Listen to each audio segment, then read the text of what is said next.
প্রিয় দর্শক, আপনাদেরকে আমি এমন একটা জিনিস দেখাইতেছি যে এর চাইতে আর রিস্কের বিষয় কি থাকতে পারে। জিনিসটা দেখলে বুঝতে পারবেন। দেখেন যে এই যে একটা পাশে যে একটা বিশাল একটা গর্ত, এখানে নূতন রাস্তার ম্যানহোলের কাজ চলতেছে।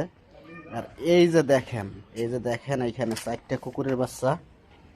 এই যে দেখেন, এই যে এরা ঘুমাইতেছে, এদের এদের বাসস্থান এই জায়গায়। এরা যদি ঘুমের ভিতরে যদি একটু মোড় দেয়, তাহলে কিন্তু আসলে এই যে এই গর্তের ভিতর পড়বে। আসলে জীবনের নিরাপত্তাটা সবারই আসলে গুরুত্ব দেওয়া উচিত। কারণ জীবন কিন্তু আসলে অমূল্য জিনিস, যেগুলো আমরা চাইলেই একটা জীবন দিতে পারি না। এটা আল্লাহর পক্ষ থেকে আসলে দুনিয়াতে আসে। তো এই রকমের পরিস্থিতি, এই যে এরা যে কিভাবে ঘুমিয়ে রয়েছে, সেটা আসলে আশ্চর্যজনক বিষয়। তা এই যে এখানে সম্ভবত এটার মা, তো এইখানে শুয়ে আছে, আর এই বাচ্চাগুলো এখানে আছে। তো এগুলো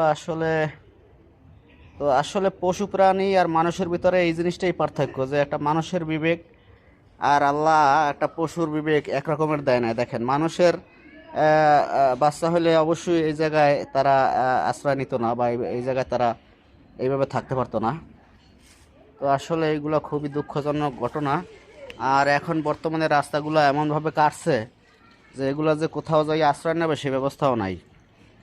আর এখন যেহেতু আপনারা জানেন যে এই সিজনটা, বিশেষ করে এই যে শীতের আগে আগে কার্তিক মাসের এই সিজনটাই বিশেষ করে কুকুরের অনেক বাচ্চা জন্ম হয়।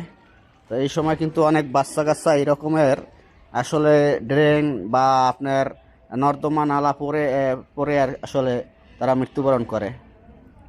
তো ধন্যবাদ সকলকে।